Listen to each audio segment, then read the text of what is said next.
All right, so this is our third tutorial in this series. In this one, we're actually going to look at templates that we have on our drive of things people have made in the past, because these templates are going to allow us to make pages a lot more easily than if we had to make them in the past. So what we're going to do is go up to Open instead of Create New.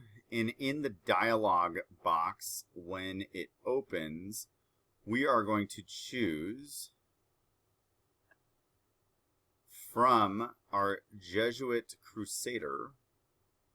We have, and I can kind of make this a little bit bigger so you can see it.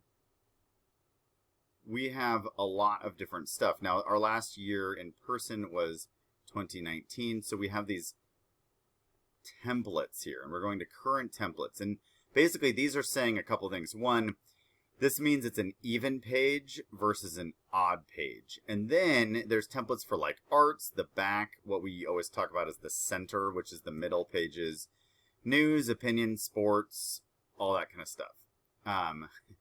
This says use this to get paragraph styles, and I'll explain that once we load this in a second, because we might use that. But we're just going to choose here a features even template. So I'm going to double click that. And then it's going to open up, and conveniently, it's going to have a lot of the stuff that we would have to build if we were doing this on our own initially. Now, if you look in here, you see a couple things that are super handy because we don't have to recreate it. You'll notice it's an even page, so that tells us we're on the right track there. It has the title here, which this one's called Features 1, but we might change that to a different title. It also has our logo here, which is nice, that Jesuit Chronicle, and then the date in here. It also has the live news updates. We want to make sure to shout out the website. And then at the bottom, this is kind of where you get a shout out. You get to write your name, the page editor. That also is in case you do something maybe troublesome. Now, this is a really basic layout, and that's fine. And I'm going to walk you through kind of the basics here. But I'm going to also show you a more complex one in a little bit. But what you notice here is there's 3 articles, each with headlines, and there are 2 pictures. You'll notice also that the pictures aren't interrupting how someone would read it. So they're like not in the middle pushing things around, making it look uncomfortable. You'll also notice you can see the byline here. So I know this is by Kate Thompson, and then there's this little stroke of a line below it. Key to this, of course, is also the font is accurate. So remember in the last video, I talked about how our font is Franklin Gothic Book. So that is the font here. And then we know that our bolded font is Franklin Gothic Demi. So we can see that here. We have the Franklin Gothic Book as the headline. It's just a larger font. And then we have the Franklin Gothic Demi there. Now, you'll notice this looks really clean, and that's satisfying because this is at the very end. But we actually don't want the satisfying look. We want to see all the dirty stuff. So we want to see what it looks like after you mark things up and you go through all that kind of stuff along those lines. So what we need to do is go View, and we'd want, instead of the overprint preview, we want to look at normal. And now, again, that's View, you go to Screen Mode, and you go to Normal. Now what you notice is there's all these different boxes, okay? This is what you saw at the initial one. And this is why a template is super nice, because now I don't have to recreate all these boxes. You also see there's these kind of purple guides that give us the shape of the page. And so we can start to see this and say, okay, there's a lot of things going on. Now, let's just imagine that you're trying to put in an article. So let's go to what we currently have out in the real world of what we're working on in our cycle. And I know that we have a couple articles that are good to go. Let's say it's Noelle's, and we want to write her article. Then what we could do is we could certainly go from her attachment here. But what I might suggest is you actually go onto the website and find her article. Okay, so here it is, the Club Fair Recap. The reason why I'd suggest this is because we know that this is the most edited version. And then I'm going to highlight all of her text, copy that, go into InDesign and highlight all of this text, push delete, and then push paste. Now I have all of her text here, and I'm going to have to finagle that a little bit, but that's pretty quick, right? It's already set up there. I can say this is by Noelle, so I need to click on this box. I can double click and say Noelle, and it's all caps, Fernandez, and she is class of 21. There we go. So I haven't had to mess with anything other than just putting in the name, putting in the text, and I need a different title, but the good news is I already know her title is Club Fair Recap. Where can you get involved? And again, is this one we'd print online? I'm not sure. But notice there's something that came up here that's a big concern, and that is this little red box. This is something you want to pay great attention to. This is the Overset Text box. So if you ever see that, what that literally means is there's text that ran out of this box. They just can't fit it all. So what you need to do is maybe rewrite the headline so it can fit, or remember we have our options up here to reduce the size. Now, one thing you'll notice is because I reduced only part of the size, this whole thing isn't reduced. So if I go -60, now all of that is reduced at the same squeeze. Now that's not bad, that actually looks okay. But you might say, again, -60 is the max we're gonna do on our spacing. So maybe could I restate how this is, this title's shaped. Okay. The next thing I need to do, because I've just added this new text, is make sure that the font is correct. Right now, I think this is correct. I pasted it in here, and that is our style. But let me just highlight all of this text, go up here and say, yep, it's Franklin Gothic book. Very good. However, I need to fix what I have here as far as my spacing. So I'm pushing delete and then pushing tab. And I also noticed that my bolding got lost in the copy and pasting. So I need to go to, like this, Senior Ellie Gianola, and I need to go to Demicond. There we go. Same with freshman here. Demicond, boom. There's Kaushik, and then Jenny Dewan.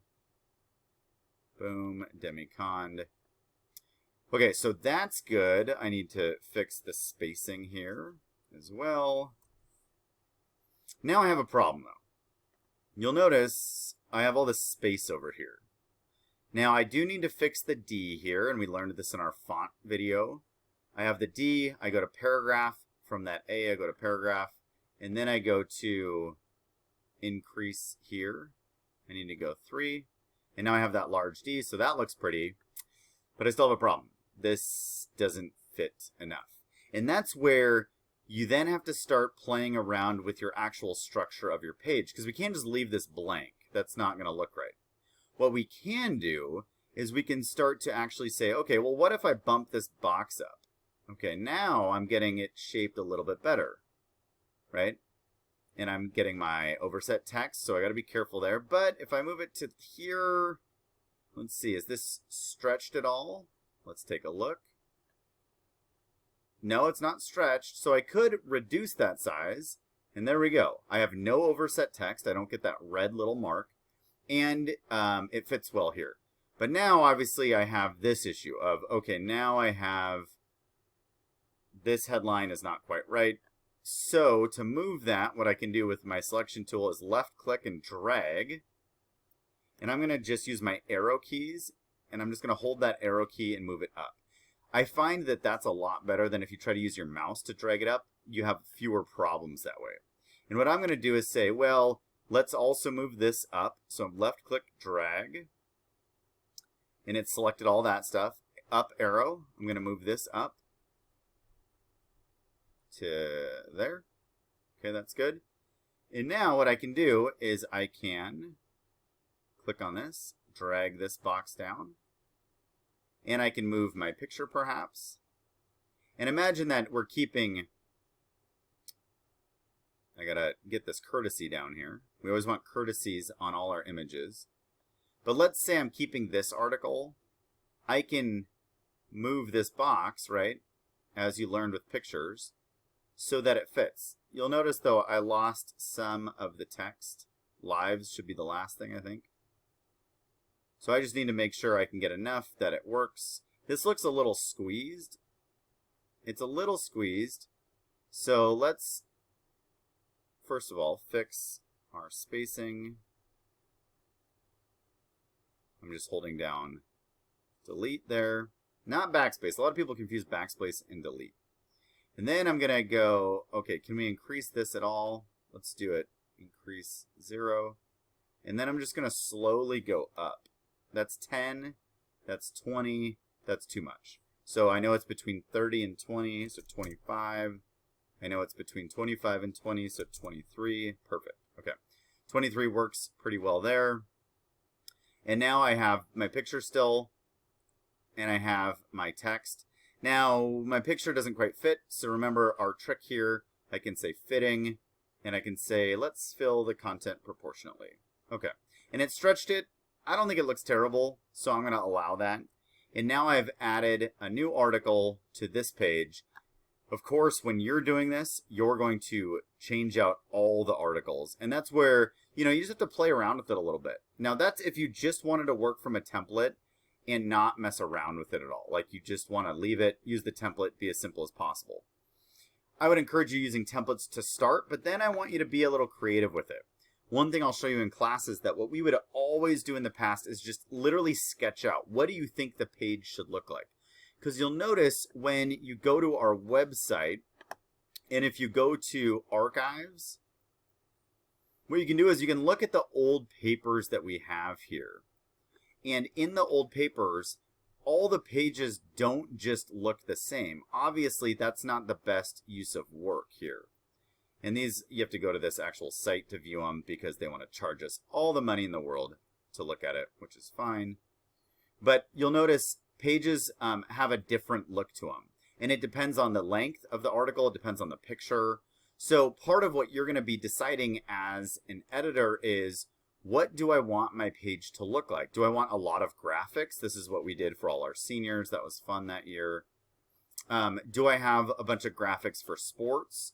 Do I have bigger pictures? Do I have smaller pictures? Do I have a really artistic page?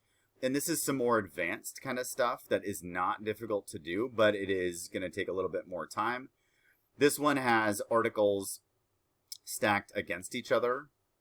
One thing we always watch out for is we make sure, you'll notice, I'm going to change here. 15 and 13 are using the same template. You can see that there. They have basically the same template. It just so happens that these articles were long. This article was short. These articles were shorter, so they have more pictures here. One thing we never want to do is have abutting headlines.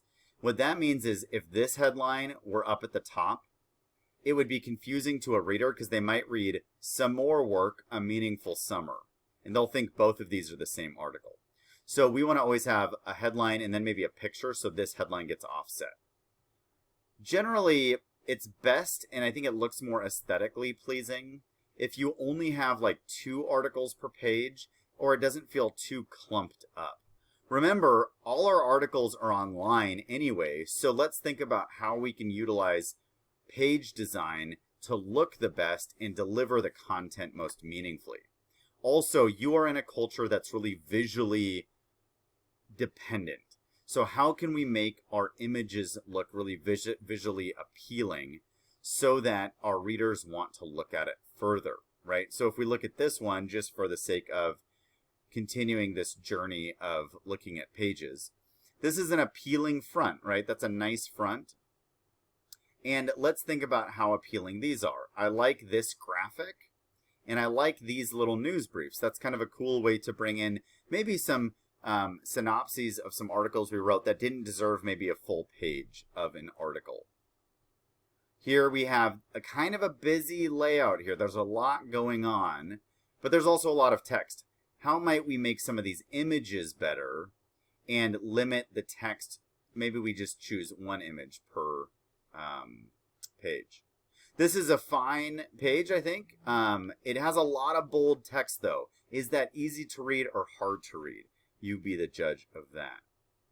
Here, we have a couple images kind of competing with each other. Could we maybe make one image bigger so that they're not all the same size? So anyway, these are the aesthetic decisions as an editor you have to think about. And my job is to encourage you to think creatively about that. And if you go through and open up different templates, you get different sense of what you want to do. Now, the last thing, and I probably should have said this right from the top, so I'll probably say it in the next video I do on this. If you're using one of the templates, it's critical that you don't save over the template. So when you first open a template, if you're going to use it, before editing it or anything, even if you're just practicing, what I'd ask you to do is go File, Save As, and then let's say you're just practicing. You might go to your student folder, and you have your own student folder here. I'm going to make a new folder for Isabel because I know she's going to be doing this. And I'm going to say Crespo, Isabel. And here I'm going to just say front practice, Faulkner, Crespo. Okay, now I've renamed this, and now you can go wild. You can kind of do whatever you want. But again, this one's super nice because it's got my front already set up here. I would need to change the date. I need to put in probably a new picture here. And by the way, if you ever see the pictures looking really ugly like this, it's because InDesign, to save processing speed, does it a little bit, they show you ugly images. And what you have to do if you want to see the pretty images is you go Display Performance, High Quality Display, and that's what your actual quality image looks like. Otherwise, if you go Display Performance, Typical Display, it just lowers the quality so that it knows that it can run well and fast, because this is taking a lot of computing power, believe it or not. All right, then I might put an article in here, and then I can certainly say, okay, here are some overviews of what's on pages to follow. That's what we do always at the bottom of a page. And students like that because they can see kind of what's to come in that issue. All right. I think that's a lot for this initial kind of overview of how to use templates.